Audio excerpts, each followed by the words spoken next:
have what it takes to become a real estate assistant?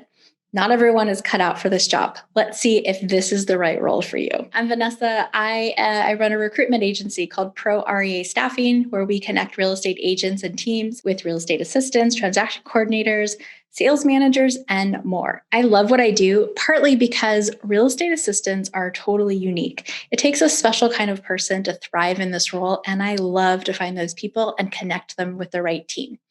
On this video, I'm going to share the 5 things that I think make real estate assistants different from other admins. And I'd love to hear your thoughts at the end of this video. Do you agree with me? Disagree? Is there anything else that separates a real estate assistant from an admin in most other industries?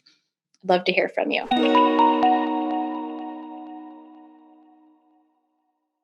Now, before we get started, this channel is all about fostering careers in real estate and growing real estate teams. So if this is a topic that interests you, please consider subscribing. All right, let's dig in. The number one thing that separates a real estate assistant from your typical admin out there is that they work for a salesperson and not a manager. And this is a really big distinction. A sales agent got to the point where they need help because they're really good at selling real estate. And now they're too busy to handle everything else. And they used to handle all of it. A manager has almost always had people underneath them. They're used to delegating, holding somebody accountable, explaining what they want or expect, providing training. None of those are skills that a real estate salesperson has developed as they've grown in their career, which means that you, as their assistant, have to take on some extra roles and responsibilities and be really independent in your position because you're not going to be managed the way that you might be used to be managed in another industry. So what does this look like? Well, if you're one of the first admins that an agent has hired, I can guarantee you there will be no HR policies and procedures written down. There probably won't be an operations manual. In fact, if you're the first admin, you might be the one to set up your own payroll.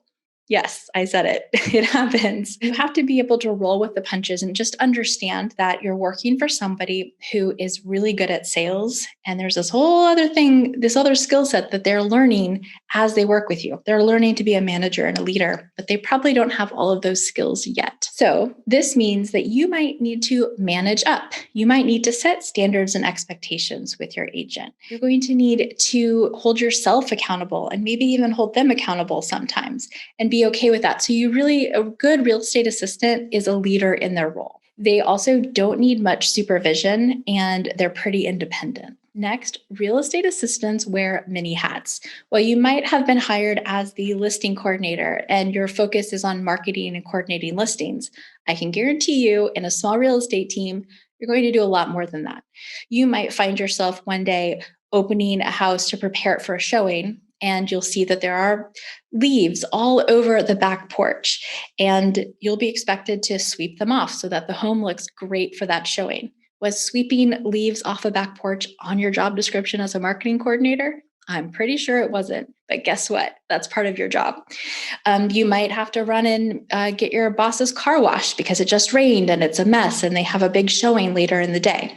Now, it's not all manual labor, but my point to this is that your job is doing whatever it takes to make your boss's life easier or make them look better so that they can close the sale. You never say, as a real estate assistant, that's not my job. No. Except for one thing. Your job is not to sell. Your job is not to prospect, negotiate, or close deals. That is your boss's job. But pretty much everything else might end up on your plate, which brings me to my next point.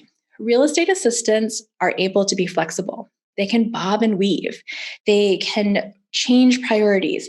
And at the same time, they understand the difference between what's urgent and what's important, and they make sure that the important things get done. Next, real estate assistants are able to be the calm within the storm. They deal with high stress, high emotions, big deals, and it's important to remember that not everybody is happy when they're buying or selling real estate. They might be dealing with a death, a job loss, divorce. And the process can get stressful. As the real estate assistant, your job is to make sure that things run as smoothly as possible on the back end. You're that center of communication and you are the calm within the storm. And sometimes this also means doing things that the other agent on the other side of the deal should be doing, but you're going to do it anyways to make sure that the deal runs smoothly and that it's a success and that it closes. Being able to be like a duck on the water, right? They're pedaling really fast underneath, but they look cool, calm, and collected on the top. That is a real estate assistant. Okay. And finally, the other thing that makes being a real estate assistant a totally unique job is that you have this really interesting window into how other people live. You're going to see inside of people's homes, they're in their day-to-day life in a way that most people never get to see. And let me tell you, sometimes you're going to see some crazy stuff. It can be incredibly interesting to see how other people live. You're also going to meet lots of interesting people and you're going to get to help them move forward in their life, which is a deeply satisfying thing to be able to do. So while working in real estate and working for a real estate agent isn't for everyone, it can be an incredible career and a deeply satisfying career for the right type of person. So if I haven't scared you away with this video, and I really hope I didn't, I encourage you to go to proreastaffing.com and check out all of our open jobs. If this sounds like a career that you would thrive in, I would love to hear from you. And hey, don't forget to like this video and subscribe. And if you thought I missed anything in my top 5 list, leave it in the comments below. I would love to hear from you. See you on the next video.